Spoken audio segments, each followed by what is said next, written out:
पंतप्रधान नरेंद्रजी मोदी यांच्या हस्ते या ठिकाणी होणार आहेत आणि लखनौचे जे मुख्यमंत्री आहेत योगी आदित्यनाथ ते देखील या ठिकाणी उपस्थित राहणार आहेत.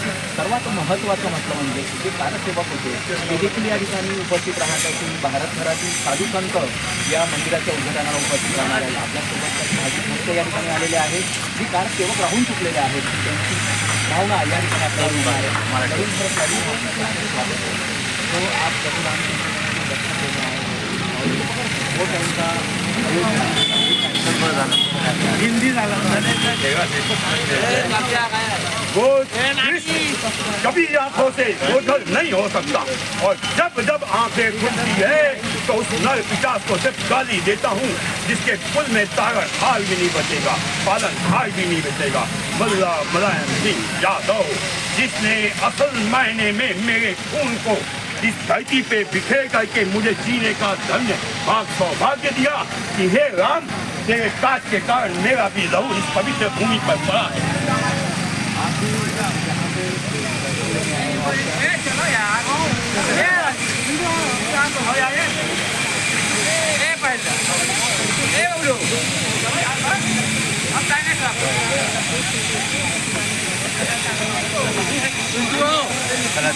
नहीं जाएंगे वहाँ पे मैं पहले ये बहुत बेचारे की टोपी पहनने से हर कोई मुसलमान नहीं होता, टोपी पहनने से हर कोई मुसलमान नहीं होता. लेकिन हर मुसलमान लुटेरा होता है. आज हमने अपनी जिसकी मंदिर ये टोपी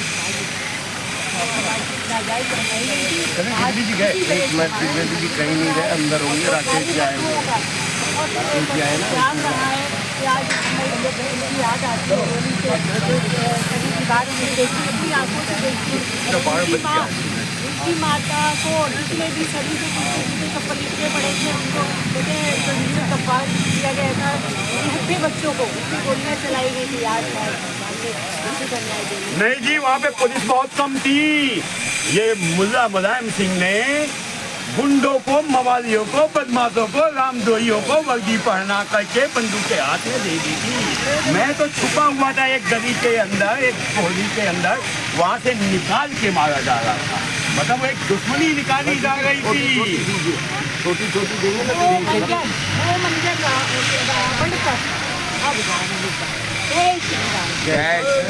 कहा जाता है कि वो टाइम पे आपको भी गोली लगी थी, तो क्या वो क्षण, वो अलौकिक क्षण था. वो मेरे जीवन का सबसे अच्छा क्षण था जिसको आज मैं बोलते हुए अपने आप को गौरवान्वित होता हूँ. और जब मर के अपने पूर्वजों के पास जाऊंगा तो कहूंगा कि तेरे सपनों को साकार करने के लिए मैंने भी अपना लहू इस राम जन्मभूमि के लिए बहाया.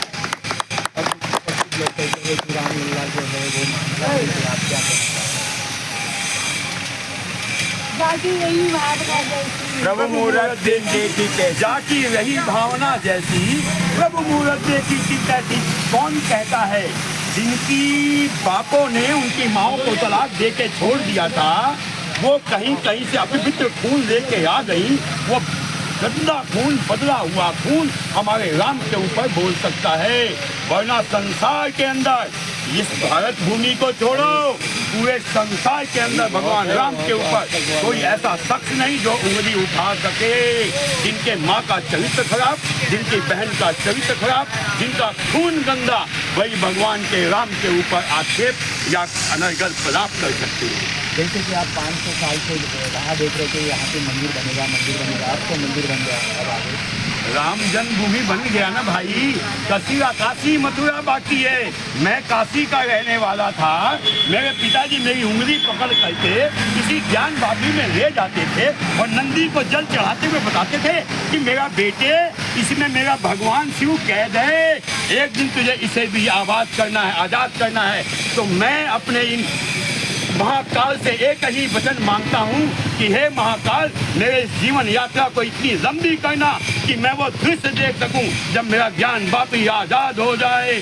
वरना अगर से मेरे उस संकल्प में मेरे जीवन की डोर कट जाती है तो ये मेरा समाज जो है, ये जो मेरे बच्चे हैं, ये जो मेरे बाजू हैं, इन्हें अपने सपनों का भार सौंप के जाऊंगा कि जैसे मेरा बाप मुझे एक सपना दे के गया था, उसे कहीं तक हमने कामयाब किया, तो एक सपना मैं तुम सबको दे के जाता हूँ कि मेरे मरने के बाद तब तक चैन से मत बैठ जाना जब तक ज्ञान बापी और मथुरा आजाद नहीं हो जाती।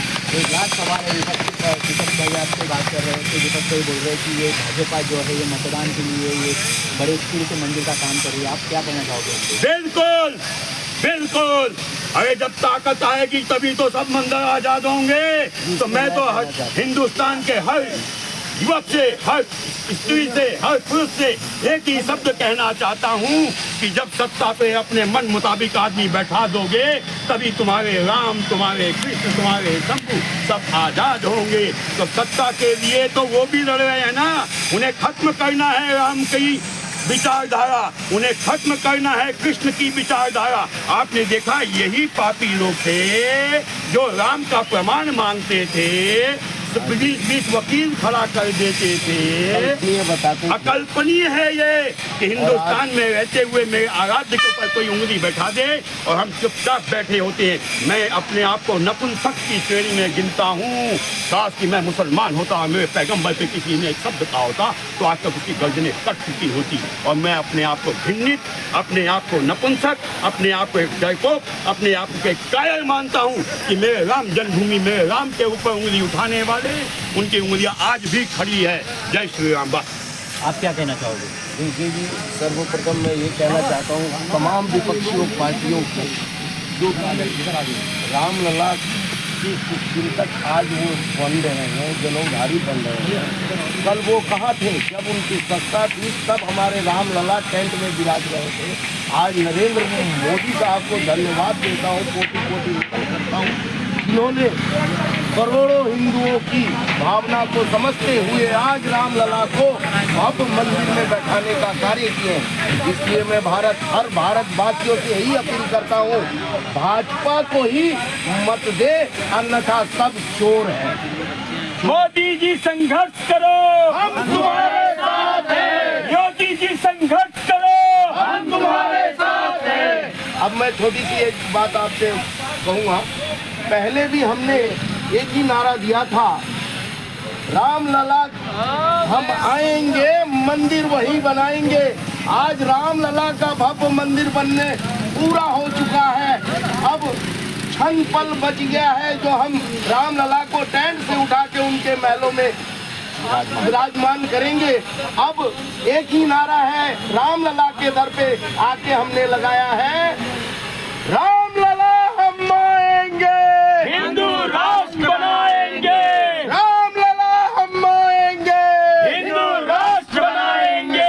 रामलला हम आएंगे, हिंदू राष्ट्र बनाएंगे।